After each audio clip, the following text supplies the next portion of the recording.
Buenas, buenas. Hola, hola, ¿cómo estamos? Espero que estén bien. Hoy tenemos un vivo de lujo. Vamos a estar con Emilio Rushansky, seguramente lo conozcan. Así que la idea es esperar a que Emilio se conecte.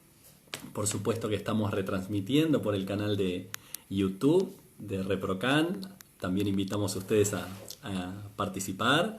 Y obviamente es un placer estar siempre con ustedes tratando bueno, de vincularnos en cierta forma, tratar bueno, de estar día viernes ya haciendo la previa del fin de semana, por supuesto, y estamos acá, bueno, ya con nuestro querido Emilio. Hola Emilio, ¿cómo estás? ¿Cómo andan? ¿Todo bien? Muy bien, muy bien, muy bien. Ahí ya arrancando el fin de semana, ya la previa del fin de semana, con una Sí. agenda, imagino, cargada, ¿no? Vos también, porque seguramente No. con todas las actividades que has hecho estos últimos días. Sí, en verdad intentando dormir un poco la siesta. Tarde, pero siempre es bueno. No, por supuesto, Emilio, te agradecemos siempre la excelente predisposición para el equipo de ReproCan y toda la gente, obviamente, vinculada al cannabis y a otras áreas que ahora vamos a ir desarrollando. Obviamente sos una persona muy conocida, pero nunca está de más, digamos, hablar un poco de la persona que tenemos acá acompañándonos. Pero bueno, Emilio es alguien, es periodista y obviamente está codirigiendo en cierta forma el acuerdo legal por la regulación del cannabis, ahí donde hay muchas agrupas participando, asesor de la revista THC, estás también en el Centro de Estudios Culturales del Cannabis, Emilio también, con SECA. Estuviste hace poquito dando la capacitación para Fuerza de Seguridad con Marcelo Morante y otro equipo hermoso también que han formado. Cosas increíbles y nos gustaría saber un poco cómo fue esa experiencia en Santa Fe, qué es lo qué pudieron, qué conclusiones arribaron, qué desafíos tienen al respecto, qué fortalezas o debilidades, ¿cómo lo viste? Bueno, mira, hay que aclarar siempre que la ley se presume conocida, pero eso es una ficción jurídica, digamos. No todo el mundo conoce el ReproCan, ni la ley de cannabis medicinal, ni la segunda reglamentación, que es la reglamentación más importante que tiene esa ley, ¿no? La ley de cannabis medicinal. Entonces, siempre quiero insistir con este punto, ¿no? No todo el mundo conoce la ley, esa es una ficción jurídica, vale para la policía como vale para nosotros, muchas veces cometemos infracciones porque no lo sabemos o cometemos delitos porque no lo sabemos, y la policía comete errores muchas veces porque tampoco lo sabe. Claro. Eh, si bien hubo una primera capacitación en la provincia de Buenos Aires, que la verdad que estuvo buena, la de Santa Fe, en la que pude participar, fue interesante, Ale, porque realmente vino policía de toda la provincia de Santa Fe. Mucha de esa policía no sabía que venía una capacitación de ReproCan, digamos, de cannabis medicinal. Muchos se levantaron muy temprano porque venían de parajes, o sea que tenías, qué sé yo, había dos comisarias que eran las únicas dos policías que tenía el pueblo, por ejemplo. Había esto, como te diría, gente Bambi, por decirlo de alguna forma, como gente que no hay ninguna Bambi, por ahí ya de ciudades como Rosario, Santa Fe Capital. Así que fue, en ese sentido, bueno, multitudinario, porque era salón lleno, fue en la Facultad de Medicina de la Universidad Nacional de Rosario. Y lo interesante, primero, es la apuesta por organizar esto con otra organización como AUPAC, que es Sí. la agrupación de profesionales y usuarios para el cannabis medicinal, una agrupación de Rosario que ya tiene una rama en Santa Fe Capital, y esta idea de que las ONGs y las asociaciones canábicas puedan participar de este tipo de capacitaciones es muy importante, ¿no? Digamos, más allá de que, por supuesto, estuvo Marcelo Morante, que es el director del ReproCam, que es el programa de estudio del cannabis, pero lo dije bien, ¿no? Sí, el registro del programa de cannabis, que no es el ReproCan de la red nuestra, ReproCan, El que ustedes claro, tuvieron tal cual. antes. Hay que aclararlo, porque mucha gente dice, ellos son el ReproCam, para Nos nada. pasa algunos reclamos también, pero ya creo que la gente conoce esas diferencias, pero bueno, es saludable también poner estos temas en la mesa de debate, ¿no? Porque vos comentás, por las fotos que pude ver, había una concurrencia, pero amplísima, estaba el salón colmado, realmente era impresionante ver tanta gente en un evento que, imaginemos, ¿no? O, no sé tu opinión, pero yo lo veo asombrado en parte pensar esto hace 5 años, creo que hubiera sido impensado poder programar algo así o soñarlo de alguna manera, aunque no, por supuesto la batalla no está concluida todavía, ¿no? Pero impresionante la No, bueno, fotografía primero que se ve. no había una reglamentación acorde al espíritu de la ley de cannabis medicinal. Por supuesto que cuando se hizo ese trabajo de poder sancionar esa ley, salió una ley muy restrictiva. Eso no es culpa del activismo, eso es culpa de la política, esos son los acuerdos que se alcanzaron en ese momento. Y si bien hubo muchísimas críticas desde dentro del, digamos, del activismo canábico a la ley, a lo que se había conseguido, que no servía para nada, etcétera, si bien era una derrota jurídica en algún punto, sí era un triunfo político, y estaba ese artículo 8 donde se dejaba abierta la idea de que el artículo 5 de la ley de drogas dice que se castigará de 4 a 15 años a quien cultive, tenga semillas, etcétera, etcétera, comercialice con fines ilegítimos o sin autorización, ¿no? Entonces se dejaba abierto a que en algún momento pudiera haber una autorización. Eso no fue, yo creo que no fue comprendido, fue como una botella al mar con un mensaje de ojalá algún día algún gobierno abra esta botella, saque el mensaje y diga, che, mirá, el artículo 8 dice que tal vez se pueda crear se puede crear un registro de usuarios y de cultivadores y cultivadoras, etcétera, cuyo destino sea legítimo o esté autorizado. Eso lo tomó el gobierno nacional actual, hizo una reglamentación acorde. Por supuesto que siempre nos va a parecer poco, siempre vamos a tener que seguir negociando, pero se puso en marcha, o mejor dicho, el Consejo Consultivo Honorario de la Ley de Cannabis Medicinal empezó a tener un peso, a proponer, a ser escuchado, y yo creo que eso fue lo más importante de todo, digamos, el trabajo del activismo, que nunca se rinde, que aunque nos den poco y aunque nos digan, che, pero es un huesito, es un premio consuelo esa ley, bueno, hoy tenemos 80.000 personas que están registradas. No es poco, son 80.000 personas que pueden tener allanamientos, pueden tener detenciones, pero hoy tienen, y ya me ha pasado de escuchar gente que pudo frenar allanamientos, o sea, hoy tienen una herramienta para frenar un allanamiento o frenar una detención.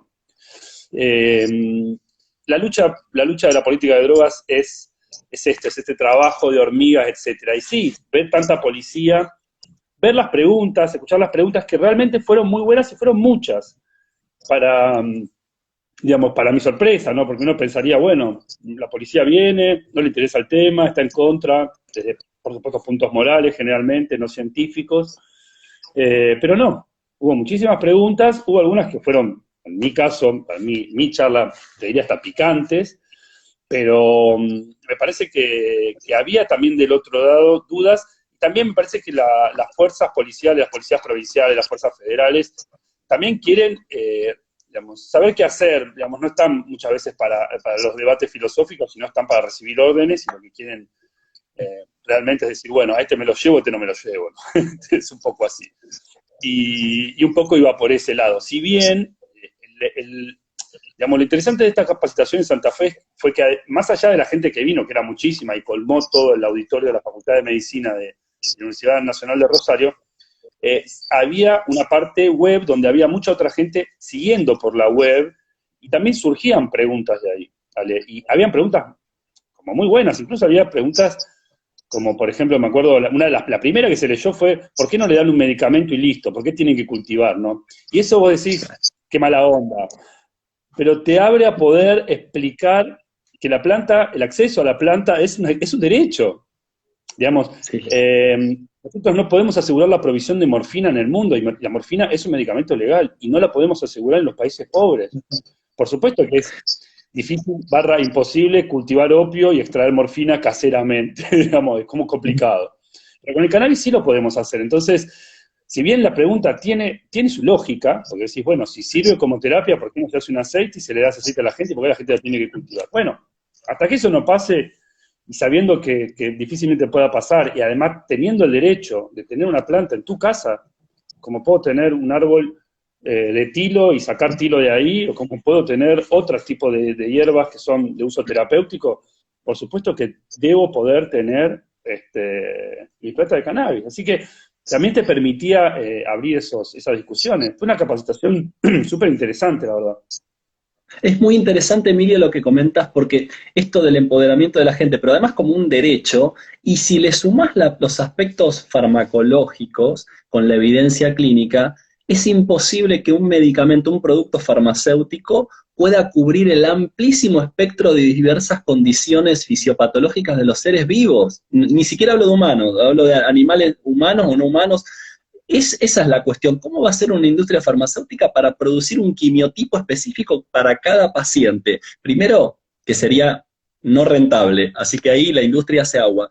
Por eso seguimos necesitando de la planta y los distintos extractos. Eso es clave, y transmitir estos aspectos a la fuerza de seguridad es todo un desafío, porque vos como docente que estás participando en diversas diplomaturas y capacitaciones, lo debes ver, pero es una realidad. Ese desconocimiento muchas veces no con una mala intención, pero sí es parte de algo que hay que cambiar, y ni hablar si hablamos un poco, y algo que yo he escuchado o visto en alguna entrevista, esto de la política punitivista.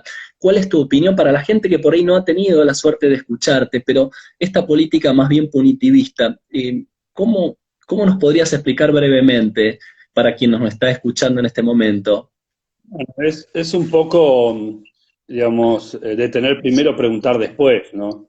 Que es también lo que traté de aclararle a las fuerzas policiales, ¿no? Si si entras a ver, hubo algo que realmente se destacó, que fue, de hecho, una funcionaria del Ministerio de Seguridad que aclaró, alguien dijo, bueno, la policía allana, bueno, la policía allana con orden de un juez o una jueza.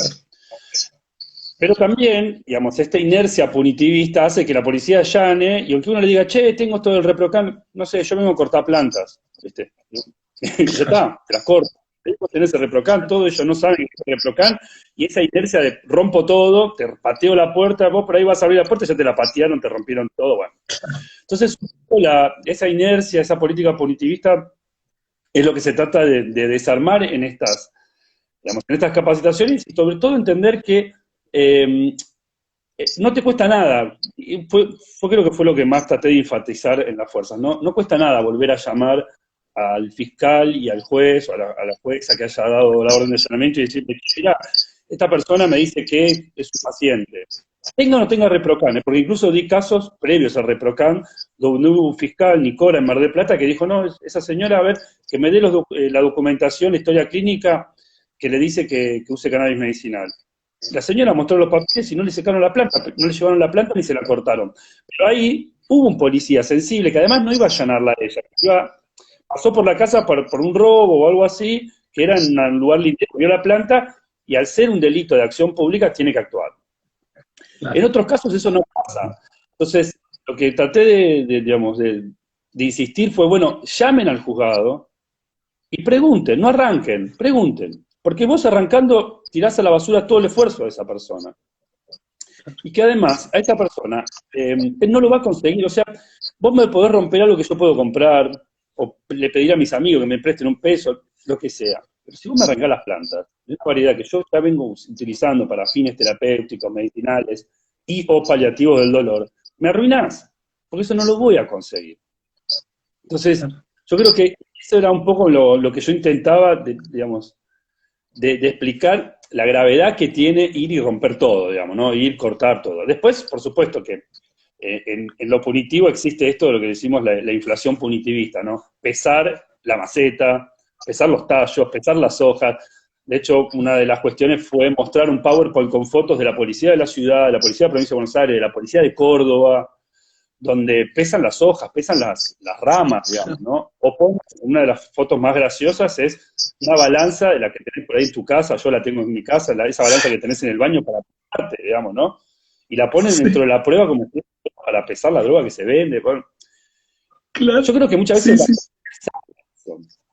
Digamos, en mi experiencia de lectura de expedientes, sobre todo en la provincia de Buenos Aires, es que muchas veces los allanamientos son robos con orden de allanamiento. O sea, la policía sabe que vos sos un perejil o una perejila, te rompen todo, te roban y se van.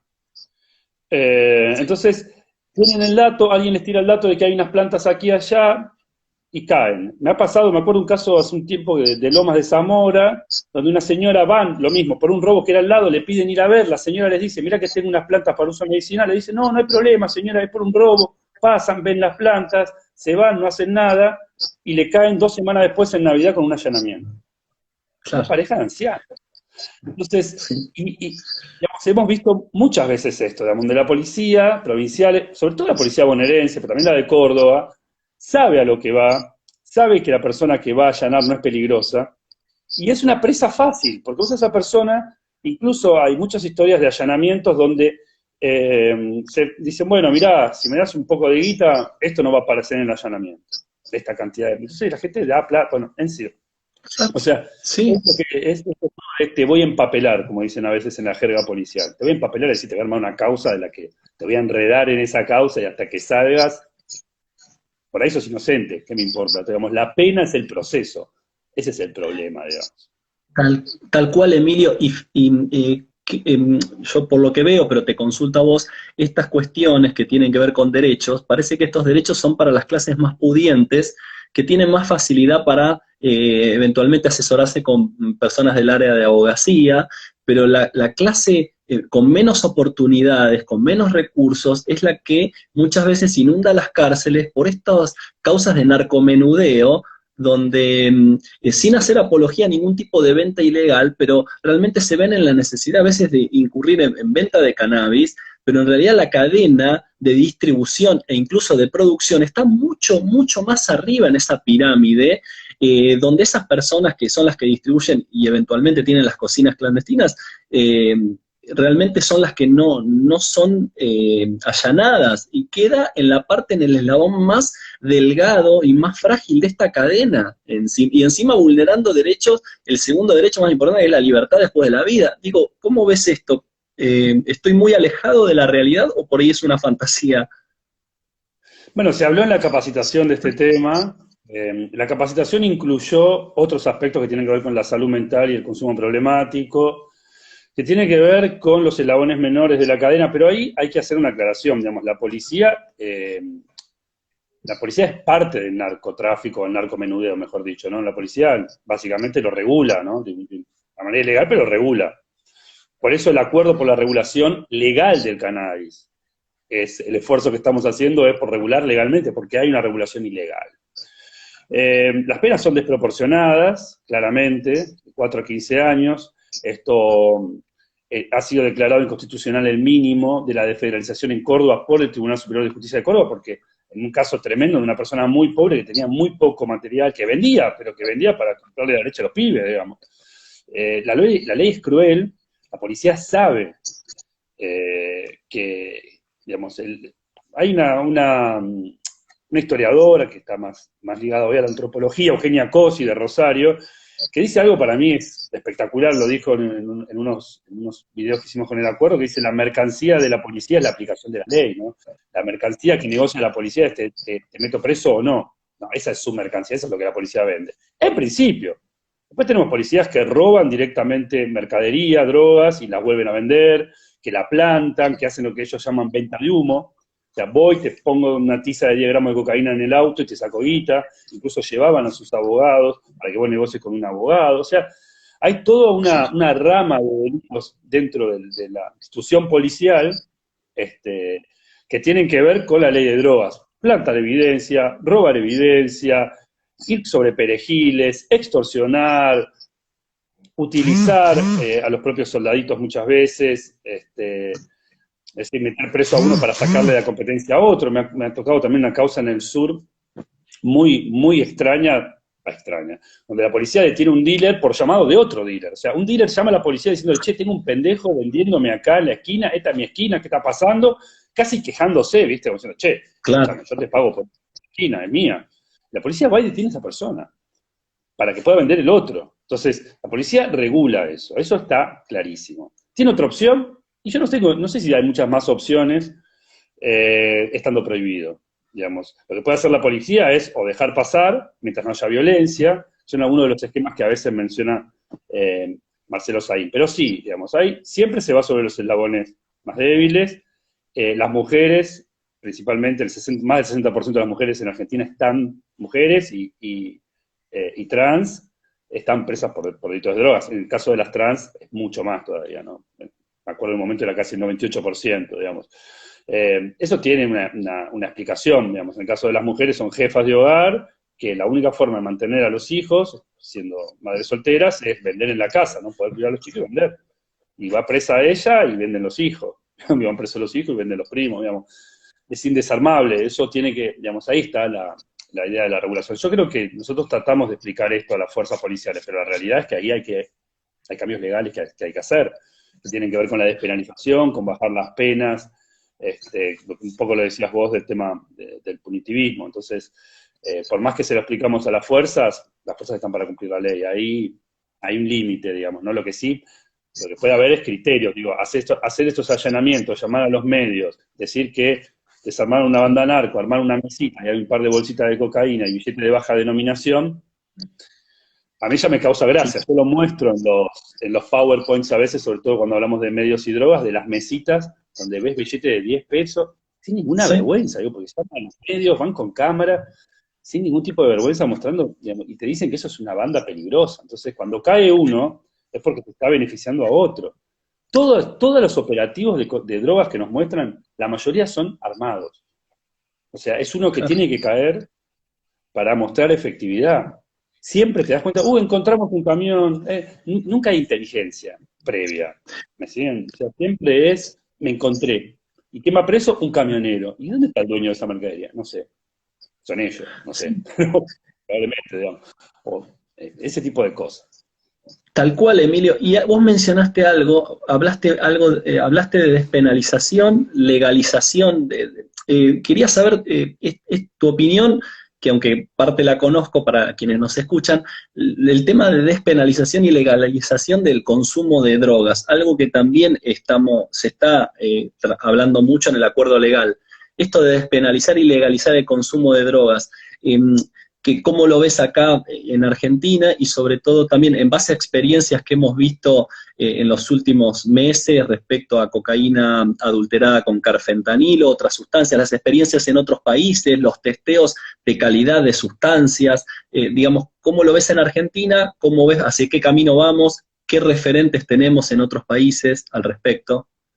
Mira, primero aclarar que la despenalización de la tenencia no es la despenalización de las sustancias, sino de la conducta de tener esas sustancias, ¿no? Yo creo que la despenalización de la tenencia, teniendo un fallo como el fallo Arriola de la Corte Suprema de Justicia de la Nación de 2009, teniendo a la propia Junta Internacional de Fiscalización de Estupefacientes que dijo que había que despenalizar siguiendo los criterios de ese fallo, habiendo hace poco unos encuentros en la Comisión de Seguridad Interior y Narcotráfico del Senado, donde tanto el Ministerio de Salud, como de Justicia, como de Seguridad, todos a favor de la despenalización. Digamos, yo creo que por lo menos en el Senado no pueden decir que no saben por qué hay que despenalizar. ¿Cuál es el problema? El miedo. Digamos, yo creo que el principal miedo de la clase política a la despenalización de la tenencia, teniendo, por supuesto, te insisto, fallos, órdenes de organismos internacionales dedicados a la materia de droga, y teniendo al propio Ejecutivo mostrándote la cifra de por qué hay que despenalizar, bueno, porque rápidamente aparecen estos fantasmas, ¿no? Liberar la droga, el Paco, todo ese tipo de cuestiones que sabemos de dónde vienen, ¿no? De la Iglesia Católica, de los sectores evangelistas neopentecostales, de las comunidades terapéuticas, que hoy están más preocupadas por la ley de salud mental y adicciones, y en algún punto también por el lobby de la seguridad, que es el lobby de los cursos, digamos. Pepe Mujica una vez lo definió de la mejor manera, dijo: la prohibición es una burocracia planetaria. Hay un montón de gente que vive de la prohibición, muchísima. De hecho, todas las desfederalizaciones, como la de la provincia de Buenos Aires, una que investigué hace poco, la de Entre Ríos, salen a detener perejiles y a hacer allanamientos, como pueden, y ahí la veo a Jessica Vysotsky. Quiero hablar del caso de Bahía Blanca, Puan, alrededores, porque es súper importante, que se allanan como en el caso de Puan. El caso de Puan es muy específico y muy interesante, vamos a trabajarlo un ratito. Digamos, todo eso tiene que ver con mantener los puestos de trabajo, pero me lo han dicho fiscales de cámara de la provincia de Entre Ríos. Detienen perejiles y allanan porque se crean divisiones de toxicomanía en la ciudad del interior de Entre Ríos. Y esa gente, para que siga laburando, tiene que detener y mostrar estadísticas. Y ahí los medios de comunicación somos cómplices. Porque sacamos esa información sin chequearla, sin explicar realmente lo de la despenalización. El otro día La Nación sacó una tapa de los jueces que se ejecutaban en Rosario contra narcotráfico, que no sé qué porcentaje, no lo tengo a mano, eran causas de narcotráfico. Mentira, la mayor parte de los porcentajes de las causas de narcotráfico en Santa Fe son a consumidores y consumidoras. ¿Sí? Entonces, causas de narcotráfico, minga. El caso que vos me mencionaste, ahora hablemos de legalización y regulación, pero el caso Puan, que me interesa porque está Jessica acá y está bueno contarlo, es un caso donde vos ves que la policía, por lo que puedo leer en el expediente, hay alguna gente que vende cocaína, marihuana, está bien, después tenés cultivadores y cultivadoras. ¿Y qué está pasando? Esa gente que a veces hace intercambios entre sí, o que por ahí vende lo que le sobró, no importa. Esa gente vuela bajo el radar de la policía. La policía no lo puede captar. Entonces, la policía bonaerense, que es la encargada de regular el prensado paraguayo, ¿sí? Me siguen hasta acá. La policía vive de eso, ¿no? Vive de eso. Es una de sus grandes cajas. Cocaína, prensado paraguayo. De repente empieza a haber cada vez más marihuana casera y la policía no puede comer de ese negocio, porque la policía arregla con el tranza, con el distribuidor y dice, bueno, a ver, ¿cuánto vamos a bajar de marihuana prensada? Tanto, listo. ¿Cuánto me queda a mí? Tanto. Bueno, vamos con la venta al menudeo. ¿Cuáles son los kioscos? Bueno, tal kiosco me da tanto. Ahora, cuando un pibe que le sobra marihuana la vende, ¿cómo puede la policía saberlo? Y eso, cuanto más se cultiva, y sobre todo en las ciudades del interior de la provincia de Buenos Aires, ya saliendo del conurbano, donde es más común tener un jardincito, donde podés tener una cosechita más grande, en momentos de crisis donde falta el mango, vender faso, y es una manera de hacerse un peso, ¿no? O cambiarlo por otras cosas, no importa, el problema es que vuelan, insisto, muy bajo, el radar de la policía no los puede ver, y ahí entra la desesperación. ¿Por qué? Porque cada vez hay más flores en la calle. Eso le llamamos mercado gris en el caso de Uruguay, ¿no? Uruguay tiene regulación, vos podés estar en un club, podés comprar en la farmacia, que es una marihuana con un pegue tranqui, digamos, o podés cultivar en tu casa. Y lo que está pasando, además del crecimiento de clubes, es que mucha gente que cultiva en su casa vende. Pero no se hace millonario, no explota a otras personas, no mata a nadie, vende lo que le sobra, muchas veces. Eso se llama mercado gris. Entonces, es muy difícil, entre comillas, combatirlo. Hay que combatirlo, bueno, es para discutirlo, pero en el caso de la policía bonaerense, cuando ya tiene una caja relacionada y ve que eso avanza, ¿qué salen a hacer? Detener cultivadores como pasó en Puan, para leccionar, para meter miedo. Yo creo firmemente, y lo digo habiendo leído bastantes expedientes, viendo el comportamiento de la policía bonaerense, acá veo que se unió uno de los jueces de la lista negra de Infobae, a quien siempre tenemos que saludar y prenderle una vela, el señor Juan Tapia. Cuando la policía está perdiendo cierto negocio, cierto margen, por supuesto va a reaccionar porque son cajas grandes, etcétera. Yo creo que, digamos, si querés ver un ejemplo excelente, el fallo de Tapia sobre lo que hizo el amparo de Mar del Plata, la Asociación de Canavicultores Marplatenses, donde se da una despenalización en General Porredón con cantidades, ¿no? 50 gramos de marihuana, 10 gramos de cocaína. Es una despenalización donde las sustancias te las sacan, porque los abogados y abogadas me van a reír, pero el delito tiene tres partes, ¿no? La tipicidad, lo antijurídico y la punibilidad. ¿Sigue siendo típico tener marihuana en Mar del Plata? Sí. ¿Sigue siendo antijurídico? Sí, pero ya no es punible, en el sentido de que te lo sacan, pero ya no vas preso, ni te arman causa. Entonces uno puede ir consiguiendo eso. Eso es despenalización.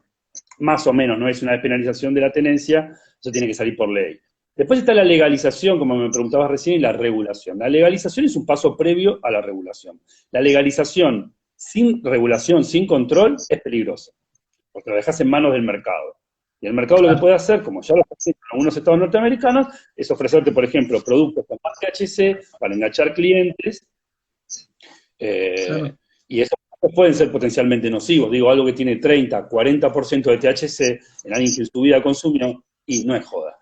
Entonces, regular es una manera de poner controles estrictos.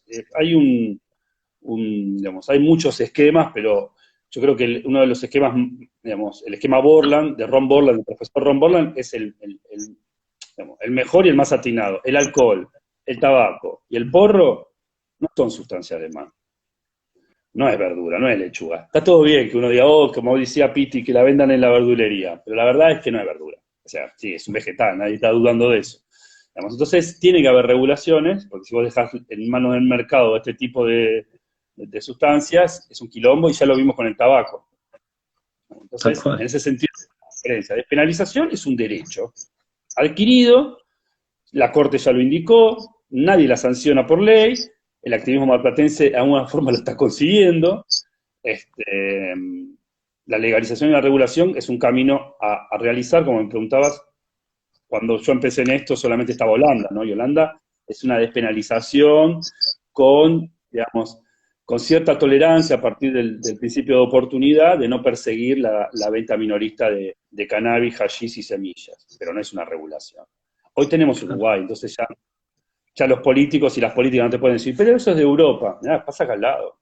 Y no se cayeron ni los aviones, no chocan los micros, no hay No, suicidio masivo en Uruguay, no hay no. la famosa causa esquizofrenia. Bueno, yo no veo que la sociedad uruguaya esté lleno de esquizofrénicos y esquizofrénicas. Entonces, todas las pavadas que se dicen se terminan cuando empieza a pasar. Era muy importante que pase, que algún país se anime a regular, ver qué pasaba. Y bueno, yo apuesto mucho a que miremos Uruguay, miremos Canadá, miremos algunos estados norteamericanos que hacen las cosas bien. En el caso de Colorado, el caso de Massachusetts, hay varios estados, ahora Nueva York con una regulación basada en la justicia social, digamos, hay muy buenos aportes en Estados Unidos, por ahí no los menciono porque no son a nivel nacional, pero los investigué algunos y sí, son interesantes. Emilio, hablaste un poco de esto de esquizofrenia, salud mental asociada al cannabis. Eh, ¿Vos cómo ves o qué opinión te merece el tema de la política en sí, nacional o internacional, vinculada a lo que es la reducción de riesgos y daños, en este caso asociado al cannabis, pero en general también a las drogas? Porque mucho se habla de esto, reducción de riesgos y daños, que causa daño, que mata, pero en realidad, ¿hay políticas realmente en Argentina tendientes a realizar campañas de prevención, pero no de consumo, sino de consumo problemático, estaríamos hablando? ¿Cómo ves esa situación a nivel nacional e internacional también? A ver, a nivel nacional, yo creo que lo que pasó con las intoxicaciones mortales, con cocaína adulterada, con carfentanilo, debería haber tenido más impacto. Son muertes que evidentemente no les importó a nadie, digamos, ¿no? Si toda esa gente hubiera sido de clase alta, la discusión sería otra. La provincia de Buenos Aires hizo algunas cosas, mensajes muy sencillos en su momento, en el verano, que estaban bien. Digamos, obviamente uno espera siempre mucho más, pero bueno, algo es algo. Lo que hizo Arda en Morón, o lo que había hecho el municipio de Morón, asesorado por la Asociación de Reducción de Daños de la Argentina, estaba bárbaro, nada que criticar esos mensajes. Lo que pasa es que cuando aparece una campaña así, empiezan a meter miedo.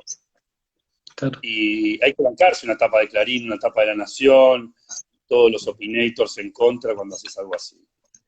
Y digamos, hay todo un tema muy disciplinador sobre la reducción de riesgos y daños que es muy difícil ejercerla porque aparecen estas voces que ya no son solamente voces conservadoras, sino que tienen un impacto mediático muy fuerte.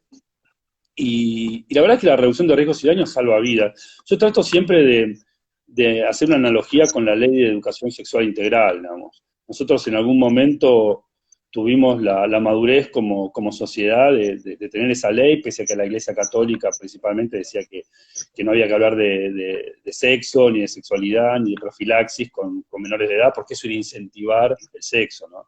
Entonces, si se contagiaban VIH y hepatitis C y se morían, que se jodan, o si había embarazo adolescente, como hay todavía, que se jodan también, ¿no? Yo creo que la sociedad argentina en un momento dijo, bueno, hubo una madurez para decir no, o sea, puede no gustarte que un adolescente o un adolescente de 13 años tenga relaciones sexuales, consentidas por supuesto, puede no gustarte, decís, no, bueno, lo que vos quieras. De ahí a no dar educación sexual integral, a no incorporar la profilaxis, hay una distancia, digamos, ¿no? Puede no gustarte algo, pero combinar a esa persona a contagiarse VIH o hepatitis C o otras enfermedades de transmisión sexual es tremendo, además de que la ESI también sirve para detectar casos de abusos sexuales, muchas veces intrafamiliares, en niños y niñas muy pequeños. Esta discusión es igual. Puede no gustarte que una persona consuma drogas. Ahora, acercarle información, acercarle folletería, acercar servicios como el testeo de pastillas, como tímidamente se está haciendo ahora en Mar del Plata y en otros lugares, es importantísimo, eso salva vidas. Y yo creo que la sociedad está madura, el problema es que lo que no está maduro son los medios, ¿no? Que no solamente no acompaña, porque último no acompañes, pero las campañas que se hicieron en contra de lo que pasó en Morón, a mí me asustó, porque además esto pasó alrededor del 2003, digamos, en Mendoza, un poco antes, digamos. Entonces pasan casi 20 años y dicen las mismas pavadas, y ahora, digamos, hay una ley de salud mental y adicciones que respalda la reducción de riesgos y daños como una estrategia, y sin embargo, las pocas voces que la mencionaron, por ejemplo, en un artículo de Clarín, hablaban de que era solo para usuarios problemáticos, ¿no? Usuarios y usuarias problemáticos. Es una mentira absurda, ligada al tratamiento, o sea, confundían el mantenimiento y la sustitución con metadona con la reducción de daños en general, digamos, ¿no? La reducción de daños no está solamente dirigida a la persona que tiene un consumo problemático. Una persona que va a una fiesta electrónica no tiene ningún consumo problemático por ahí, y un buen consejo le puede salvar la vida, o un buen servicio, o el agua, o la atención médica, como el caso Time War, que siguen diciendo que los mató la pastilla Superman, y en verdad murieron por mala atención médica, por falta de agua, porque había doble de gente en ese lugar, porque llegaron tarde a la atención, en fin, es un caso para hablarlo largo, digamos, pero a todo el mundo le quedó, se tomaron la pastilla equivocada y se murieron, y la realidad es que no murieron para metatoximetanfetamina, digamos, como se quiere hacer creer por PMMA, digamos, ni siquiera aparece en la autopsia real, porque la autopsia que se hizo además era un escándalo, digamos, las conclusiones de la autopsia decían que habían muerto por policonsumo, no explica nada, y la corte tuvo que comprar un cromatógrafo a Japón, y ahora está la autopsia definitiva, un solo cuerpo tiene más de una sustancia, todos tienen MDMA, o sea, el principio del éxtasis, y sé, por la lectura del expediente, que por lo menos 2 personas murieron porque se les dio un medicamento que no era indicado, y los psiquiatras que estaban atendiendo no entendían, eran psiquiatras que básicamente trabajaban con, digamos, medicación para esquizofrénicos, pacientes, perdón, ¿no? Que tienen esquizofrenia, o psicosis, etcétera, y les dieron cualquier medicación. Digamos, los mataron los propios médicos y médicas. Es así de duro como lo digo, pero es la realidad. No, y es verdad eso, se necesita un conocimiento integral y los equipos interdisciplinarios, Emilio, como por ejemplo el abordaje en alguna situación que puede darse, alguna situación de sobredosificación, pero si a esto le sumamos una mala atención médica o algún tipo de interacción medicamentosa con la sustancia que se le suministra para atenuar una condición por un uso o un abuso de una sustancia, o bien una combinación, o una mala calidad de una determinada sustancia que pura quizás no causaría la muerte, estamos en un grave problema. Ni que hablar, Emilio, acá te hago otra consulta, lo que puede ser en un país como Argentina, que no tiene, en este caso, por suerte, consumos problemáticos con heroína, fenciclidina, fentanilo, etcétera, cuando hay otros países que ya están con eso. Evidentemente acá tenemos más el mercado, entiendo, Paco, cocaína, cannabis, hablamos de algo, pero que realmente al lado del alcohol y el tabaco, realmente es escasísima la probabilidad de producir un daño. Muertes no hay reportadas, pero más allá de eso, no tenemos eso. Y siempre hablamos, y acá quiero tu opinión también específicamente, porque más bien muchas veces se dice que el problema es la relación de cada persona con la sustancia, no en sí la sustancia. No, y el contexto. Bueno, primero aclarar que hay un crecimiento de uso de opioides legales en la población. Ese crecimiento está medido por la CEDONAR. Es un crecimiento preocupante. Hace tiempo, el año pasado, ahora volví este año a dar charlas en un colegio secundario y me preguntaron por opioides. Los propios chicos saben de dónde extraerlo, digamos. No lo sé, es una hipótesis. Hay una influencia de la serie norteamericana, claramente, digamos, ¿no? De Doctor House para acá. Y es preocupante porque, digamos, acá la derivación, digamos, la única forma de conseguir opioides es a partir de recetas médicas, ¿no? Y más allá de lo que es el fentanilo en el personal de salud, que bueno, tiene formas de conseguirlo y dosificarse, pero si cada vez aparecen más medicamentos opioides, si cada vez aparecen más medicamentos intermedios con opioides, vamos a tener un problema. Yo creo que el cannabis cumple una función muy importante, está fuera hoy de la escalera del dolor de la OMS, para quien no sepa, son 3 escalones, el primero son los AINES, los analgésicos no esteroideos, diclofenac, ibuprofeno, etcétera. Después hay un escalón intermedio que tiene algunos medicamentos compuestos con opiáceos o con opioides, y después están la morfina dura y pura, digamos. Y bueno, ahí hay un peligro, digamos, y hay ciertos desvíos y es peligroso. El cannabis cumple ahí una función, podría cumplir una función muy importante, sobre todo para la gente que tiene los órganos de filtro destruidos por años de medicación de AINES, ¿no? De antiinflamatorios no esteroideos. Pero bueno, no soy médico ni farmacólogo, así que si me van a hacer una causa por esto, sería lo peor. Vamos, quiero caer por algo, pero algún día voy a caer, quién sabe, ¿no? Nunca se sabe, pero no por ejercicio ilegal de la medicina. Espero que no. Por supuesto que el cannabis, el gran problema de los tratamientos, por supuesto que hay gente que es tratada por cannabis, puede pasar, digamos, no es imposible. El problema es que se siguen centrando en la sustancia y no en la persona y su contexto, digamos. Ese es el gran problema. Siempre doy el mismo ejemplo, que un ejemplo muy tonto, ¿no? El tango. El tango dice, tomo para olvidar. Entonces, ¿cuál es el problema? ¿Que tomás o lo que querés olvidar? Entonces, si vos seguís pensando que el problema es tomar y no lo que la persona quiere olvidar, y estamos, digamos, siempre vamos a tener estas soluciones falsas basadas en la abstinencia. Digamos, el problema con los tratamientos de abstinencia no son en sí los tratamientos, sino que sean hegemónicos, que haya personas, digamos, que primero que sean hegemónicos, segundo el fetichismo sobre la sustancia del propio personal de salud, que todo es la sustancia, si la persona deja de consumir se arregló todo, y la verdad que no, la persona estaba consumiendo, digamos, me decía una médica uruguaya, siempre me gustó, decía, ¿no? Hay que preguntarle a la persona para qué consume, para qué busca con eso, digamos, ¿no? Y es por ahí, hay que ir por ese lugar. Y no, digamos, nosotros seguimos teniendo comunidades terapéuticas, tratan de adaptarse o no lo sé, la provincia de Buenos Aires está poniendo unas reglas ahí para que sean dispositivos comunitarios. Mi opinión, después de tantos años, sí tiene que ir todos presos, pero es una opinión, ya uno se va cansando, porque además las comunidades terapéuticas claramente, en general, se basan en esto de premios y castigos, alejan a la persona de su entorno, de su familia, etcétera. Entonces, digamos, ¿cuán comunitarias pueden ser? Digamos, ¿cuánto de terapéutico tienen? ¿Cuánto de comunitario tienen? Si se basan en el encierro generalmente.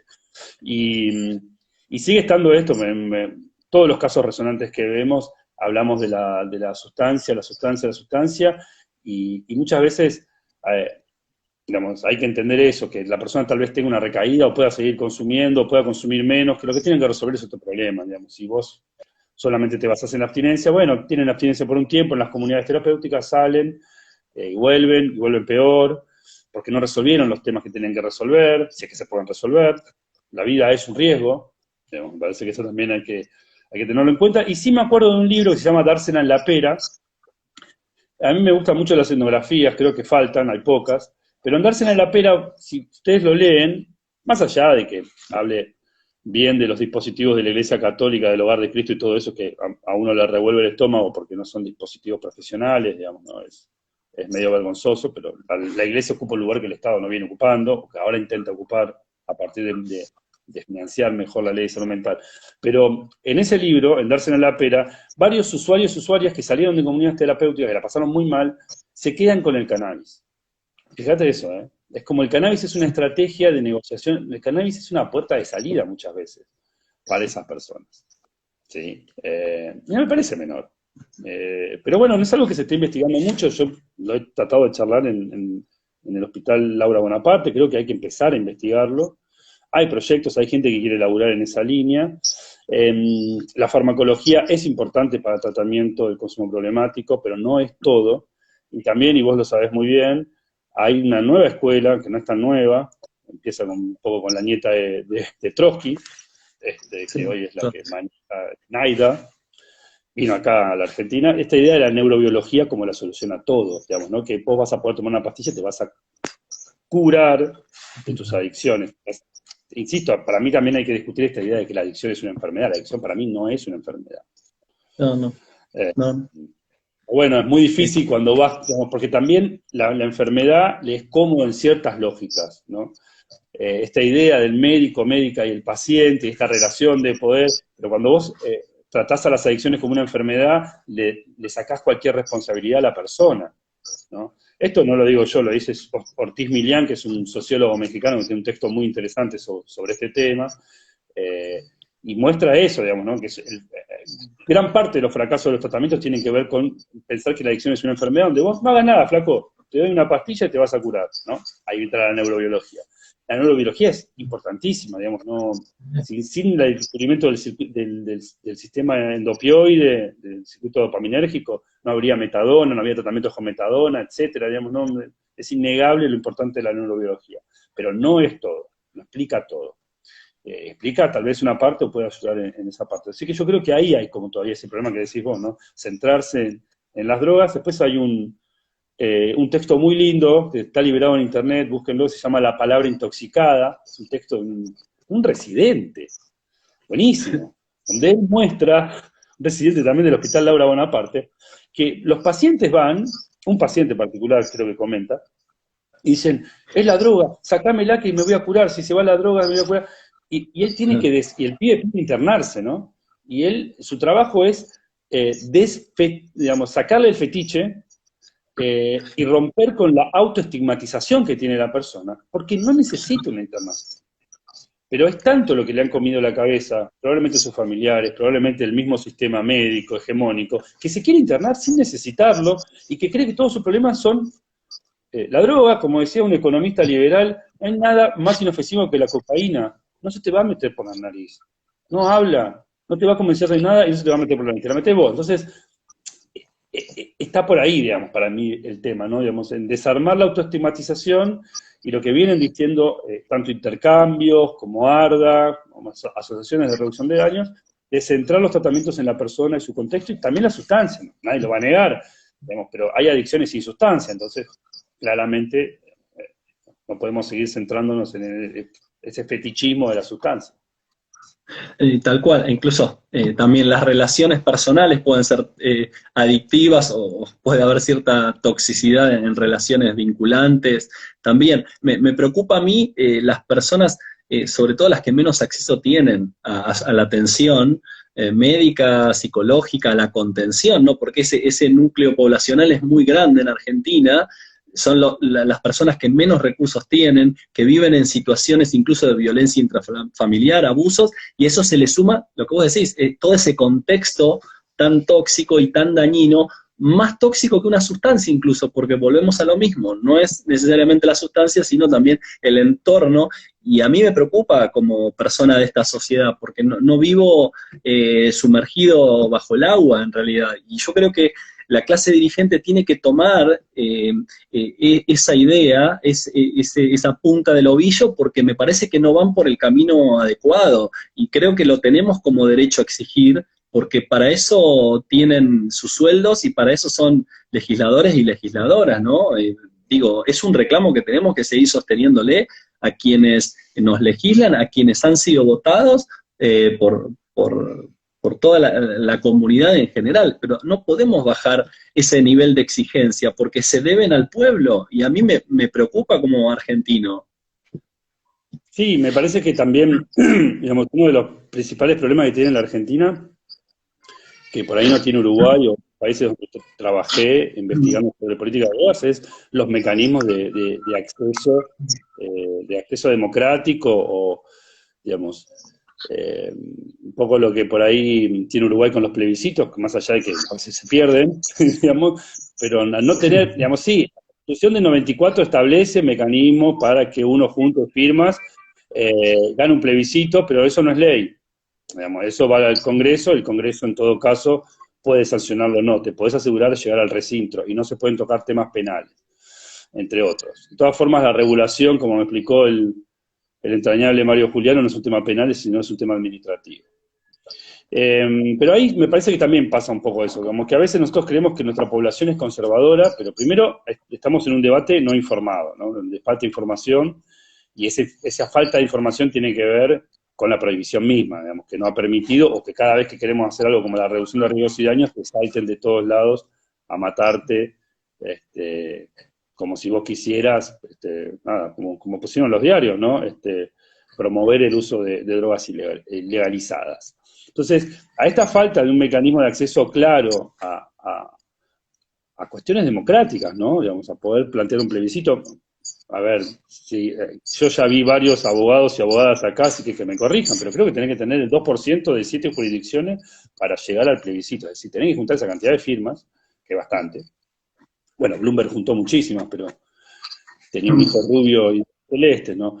Bueno, no era de ojo celeste. Pero bueno, es difícil, digamos, ¿no? Me parece que los medios cumplen una función muy importante, los medios claramente en general nos juegan en contra, más allá de que el Sindicato de Prensa de Buenos Aires, por dar un ejemplo, o el Sindicato de Rosario, tienen una sensibilidad sobre este tema, la realidad es que los medios hegemónicos, digamos, atentan contra cualquier debate informado, entonces faltan esos mecanismos también, y yo creo que una sociedad mejor informada tranquilamente estaría a favor de la despenalización de la tenencia como de la regulación. De hecho, un poco pasó en Uruguay. En Uruguay al principio la sociedad estaba en contra, 60%, según las primeras mediciones, pero el gobierno uruguayo tuvo la valentía de decir, miren, no opinemos sobre algo que todavía no pasó, regulemos, veamos. Y ahí empezaron, es un experimento de Uruguay, van a experimentar con nuestros jóvenes.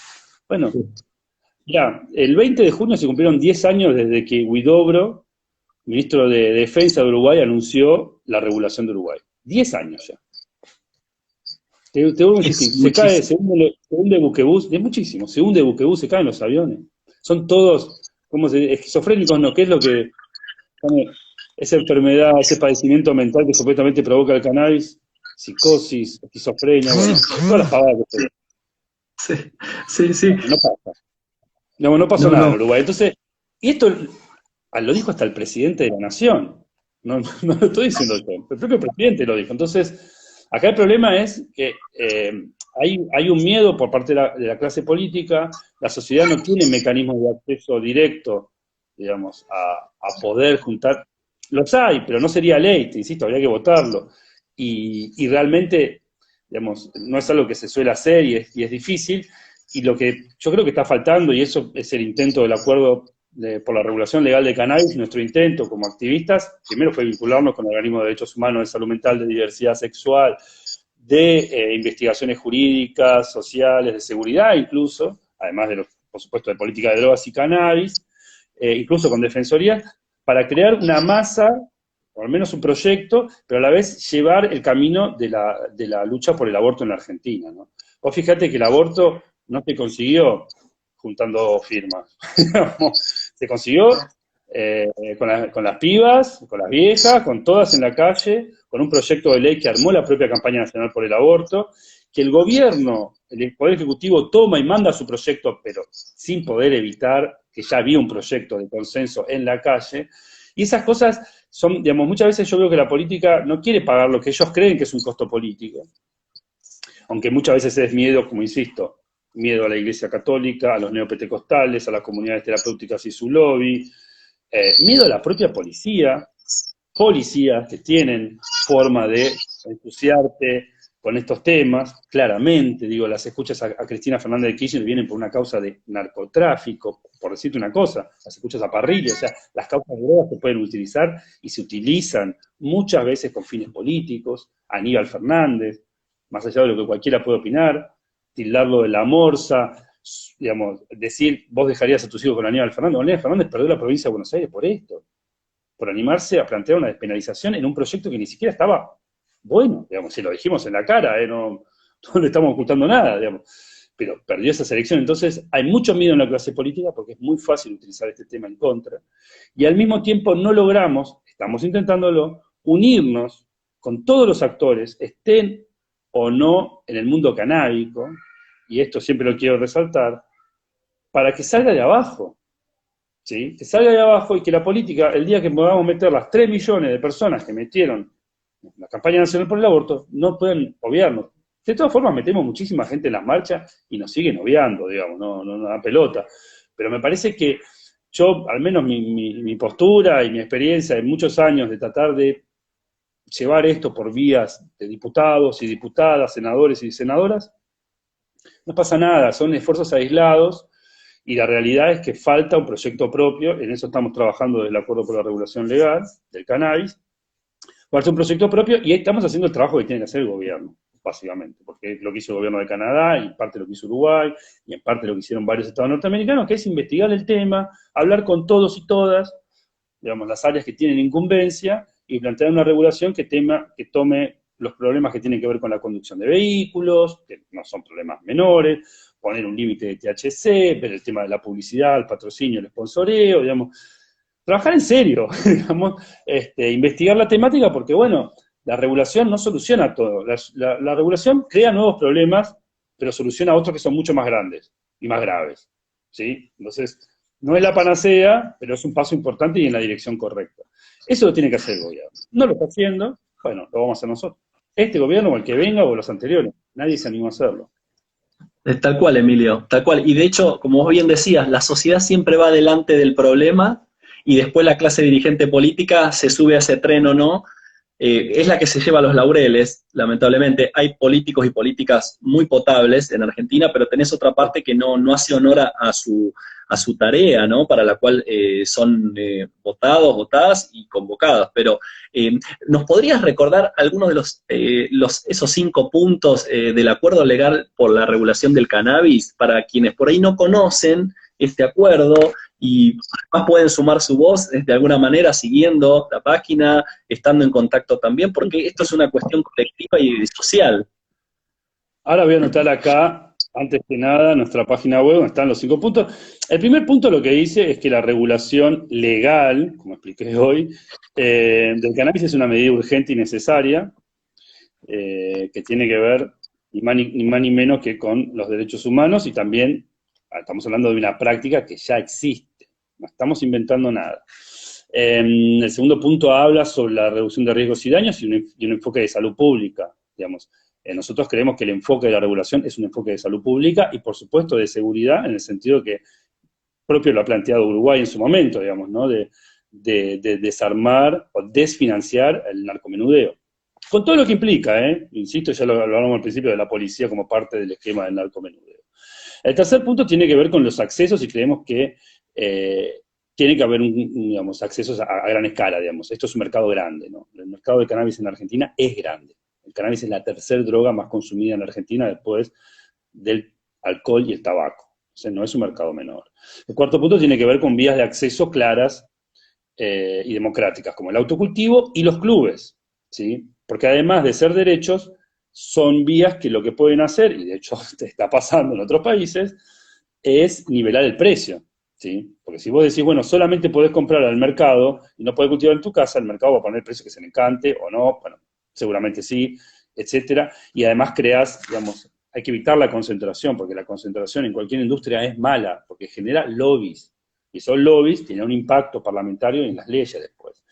Y el quinto punto del acuerdo es la despenalización de la tenencia asociada a los delitos del consumo, que no es solamente la despenalización de la tenencia para uso personal. Hay otras cosas, los tratamientos compulsivos, esto de que si fumas en la calle estás incentivando a que fumen los demás, millones de cosas, digamos, ¿no? El castigo a la parafernalia que a veces todavía se aplica, digamos. Son 5 puntos que fueron muy debatidos entre los 20 y pico de organizaciones que empezamos con el acuerdo, que somos más de 50, no todas están activas, pero apoyan, que me parece importante. En el acuerdo hay sindicatos, en el acuerdo hay defensorías públicas, o sea que cada vez se va como agrandando, pero sí, el acuerdo por la regulación legal, digamos, lo que busca hoy por hoy como centro es un proyecto de regulación. Un proyecto que, como te decía, Ale, hable con todos, nosotros hablamos con todos los que quieren hablar, y todas los que quieren hablar, otros no quieren directamente hablar, investigamos, leemos, con nuestros tiempos, ninguno de nosotros vive de esto, yo tengo mi trabajo, Flor Corbele, que es otra de las coordinadoras, tiene suyo,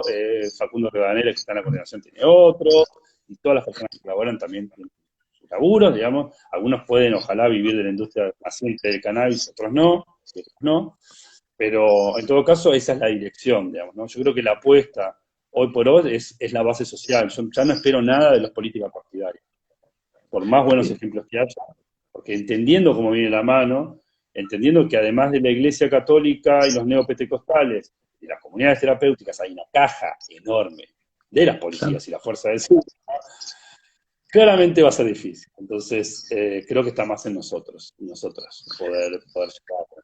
Ojalá pudiéramos hacerlo por la política. Estuvimos cerca en el 2012, por lo menos, de una despenalización con autocultivo, frenada por los autodenominados curas villeros. Tiene más de cura que de villeros. Claro, y yo lo que veo, Emilio, positivo es la sociedad realmente, que se empodera y toma esta bandera haciendo cosas por las demás personas, aunque no le involucre particularmente a esa persona, brindar su tiempo, su amor como vos y mucha gente que, que nos está viendo o que milita distintas causas, porque yo siempre digo a nuestros estudiantes en la universidad, les digo, es importante que se comprometan con una causa, a la que ustedes más puedan aportar, pero es importante el compromiso, porque no vivimos solos y solas, estamos en una sociedad, lo que sea, no tiene por qué ser el cannabis o alguna sustancia en particular, pero comprometerse con una causa, brindar tu tiempo, tu amor, y eso complementarlo con tu familia y los valores propios del amor de un hijo, una hija y tu pareja o quien fuere, es importantísimo. Ese valor yo lo rescato más allá, en este caso del cannabis, que es algo por lo que tenemos pasión de investigar, estudiar y comprender junto a vos, pero eso, del compromiso de la sociedad por una causa, creo que a Argentina eso la salva. Eh, Somos personas muy buenas las que vivimos acá en Argentina y nacimos en esta tierra. Yo creo que Argentina persiste gracias a su gente, contrariamente a lo que a veces se intenta transmitir de que somos malas personas. Todo lo contrario, es una sociedad muy inteligente que pone el cuerpo cuando debe ponerla, es muy inteligente. Lamentablemente no va muchas veces de la mano de la clase dirigente política en líneas muy, pero muy generales, sin hablar de partidos políticos específicamente. Creo que por ahí puede ir la cosa, por eso creo que nada está perdido, pero no hay que bajar los brazos, porque cada vez que nos detenemos es un derecho más que perdemos. Sí, claramente. Digamos, lo que está pasando en Estados Unidos con la corte, con el aborto, con la aportación de armas en lugares públicos, también te demuestra digamos, uno cree que muchas cosas se ganaron y esas cosas pueden llegar a estar en riesgo, digamos. Yo igual creo que la sociedad argentina, cuando pasó lo del 2 por 1 demostró cierta madurez en algunas cuestiones, principalmente con lo que tiene que ver con la dictadura, ¿no? Y también cuando te escucho, pienso, ¿no?, que bueno, nada, sí, somos el país de los derechos humanos, somos el país que militó el aborto en las calles, somos el país que sacó primero el matrimonio igualitario y la ley de identidad de género, antes que Uruguay, que Uruguay tuvo antes el divorcio, nada menor. Somos una sociedad que lucha, eso está muy claro. Digamos. Yo creo que el problema de la política de drogas es que ponemos nuestras opiniones por delante de los hechos, ¿no? Nos encanta opinar y decir está mal, sí, puede que esté mal, pero eso de ahí a llevar preso a una persona hay una diferencia, digamos, ¿no? Yo creo que está ese problema, y es un problema grande, pero también, y siempre tratando de rescatar a la gente que nos inspiró, a Mario Juliano, a Mario Coriolano también, defensor de casación de la provincia de Buenos Aires, que para mí han sido personas como muy importantes, han fallecido, pero que han dejado muchas enseñanzas. Hay que confiar en nuestro pueblo también, y entender que cuando se dé esta discusión, va a haber mucha gente, y hoy yo creo que el cannabis para uso medicinal, terapéutico y paliativo está cambiando la cabeza a mucha gente, estaba en contra. Entonces, ese trabajo social, como me dijo también una activista por el aborto, ¿no? Me dijo, la despenalización tiene que ser social primero, ¿no? Si no hay una despenalización social, va a ser muy difícil que la consigas a nivel del Congreso. Entonces, yo creo que nosotros estamos luchando por eso, claramente, cada vez más. Y que muchas veces esta lucha es ridiculizada. Me acuerdo de Cynthia Houghton, una exdiputada evangelista, que decía que nosotros, en 2012, ¿no?, cuando estábamos discutiendo la despenalización, que nosotros estábamos ahí para fumar un porro los domingos con nuestros amigos, pero que no pensábamos en los más pobres, como si los más pobres no se pudieran divertir, bueno, estas cosas clasistas que tienen, etcétera. Pero muchas veces van a ridiculizarnos. Pero cuando ves el problema carcelario, te das cuenta que, al menos yo lucho por sacar a la gente de la cárcel y de las comisarías, ¿no? Por supuesto que no me gusta ver cómo todo podría llegar a convertirse en un gran negocio, pero yo no me voy a olvidar de que por lo que estoy luchando es por la libertad de las personas y por el placer. Eso es lo que nos hermana con la lucha por la legalización del aborto, ¿no? La libertad y el placer, la libertad entendida como libertad ambulatoria, no estar preso, no como la libertad de hacer pis atrás de un árbol, digamos, sobre algo mucho más real y concreto. Entonces, también es eso, digamos, muchas veces no te toman en serio, te dicen, pero la droga es una pelotudez, cosa de burgueses. Al aborto le dijeron lo mismo, y en la cara, ¿no? Era una cuestión de la burguesía, las mujeres burguesas, que las mujeres pobres no abortaban. Lo han dicho dirigentes que hasta merecen cierto respeto, por ahí están muy ligados a la iglesia y siguen diciendo eso, pero hay una responsabilidad muy grande cuando vos decís eso, porque te olvidás que la mayor parte de la gente, las mujeres, por ejemplo, están presas por delitos menores no violentos de droga, y la gran parte de la actividad policial en toda la Argentina es por droga, y esto lo dijo la ex ministra de Seguridad y lo demostró con cifras. La policía en la calle se dedica a detener consumidores principalmente. La cantidad de plata que gastamos y lo mal que la pasa la gente detenida es mucho, es como demasiado sufrimiento, ¿no? Por una postura moral que encierra la protección de negocios. Pues siempre digo lo mismo, detrás de esta moral hay un montón de negocios turbios. Así que bueno, nada, todo suma, ¿no? Yo creo que es esa construcción, ¿no? Tal cual, Emilio, y a veces me encantaría que quienes tienen ese poder, ¿no? De elaborar un proyecto de ley, etcétera, tengan esa empatía. Es muy difícil, porque eso no se aprende, es muy difícil, ¿no? La ética no se reglamenta encima, entonces estas situaciones, pero pensar que aunque a veces no estemos de acuerdo en determinados puntos, pensar que nuestra opinión muchas veces es una revelación acerca de nuestra visión subjetiva totalmente, no poniéndonos en el lugar de la otra persona, y tendría que invitarnos siempre a la reflexión, incluso creyendo tener la certeza de que 1 más 1 es 2, pero es importante eso, ¿sí? Reflexionar hacia adentro de que nuestra opinión es simplemente una revelación de nuestras propias falencias muchas veces, y eso no debiera ocurrir con la clase dirigente. Nosotros estamos acá, pero cumplimos otro rol, no nos pagan por sancionar leyes, pero quienes sí lo hacen deben estar al servicio de quienes necesitamos, en cannabis, en salud mental, en lo que fuere, pero no podemos dejar de reclamar con el respeto que merece, pero elevando la voz a veces para que se escuche desde más lejos. Claramente, claramente. Emilio, ¿te gustó la entrevista? No, creo que abordamos casi todo dentro de tu larga experiencia. Me encantó porque nunca te había hecho un vivo, hemos interactuado en algunos otros momentos en la Cátedra Libre de la Universidad Nacional del Sur, pero nunca te había hecho un vivo. No sé de periodismo, pero espero haberte preguntado realmente las cosas concretas. Estuviste muy bien, y bueno, ahí, como siempre, ahí les puse, bueno, voy a poner las redes del acuerdo, no somos, la verdad que somos, el acuerdo para la regulación legal, por momentos, bueno, Tapame, siempre hay que mencionarla, porque, bueno, es parte de ReproCan y es la persona que básicamente nos ayuda a poder tener redes hoy, pero nosotros no hemos apostado mucho por la comunicación, diciendo muchos de nosotros comunicadores, sino básicamente por sacar un proyecto, ¿no? Pero la verdad es que la comunicación es importante, no lo voy a negar, vivo de eso. Ahí está, @regulación legal, para que nos sigan en Instagram. Nosotros tratamos de poner bastante contenido, de a poquito, como se puede.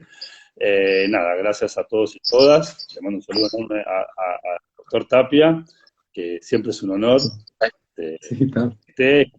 Bueno, sí, nada, realmente es una de las personas más valientes, y uno cuando ve que hay lista negra de jueces y lo ve ahí, un orgullo, digamos, sobre todo por quién arma las listas negras contra jueces que no son garantistas, jueces que lo que hacen es básicamente cumplir con la Constitución no da la garantía, no los jueces, las juezas, ¿no? Esas cosas que a veces me da demasiada bronca, pero bueno, hay gente valiente en nuestro país y siempre hay que reconocerlo, digamos. Y también a la gente que participa, sobre todo de parte de ReproCan, de PAME, que nos hace un favor enorme, así que bueno, por favor, y ponen todo su talento acá. Así que bueno, nada, muchas gracias. Es viernes, ya tengo la cerveza fría. Voy a ello. Emilio, un abrazo a vos, a tu familia, a tu corazón. Gracias por brindarte para con nosotros y con todos los equipos que nos están escuchando. Es muy importante haberte tenido porque mucha gente hoy se entera de cosas que quizás no sabía, aunque obviamente con todo tu conocimiento no alcanzaría una sola entrevista, pero de corazón te queremos agradecer como compañero, amigo, militante también, de todo el equipo ReproCan. Agradecerte profundamente este espacio que nos has brindado tan amablemente y con tanto amor. Y hasta pronto. Gracias, sí, gracias. Un abrazo grande para todos. Hasta luego para cada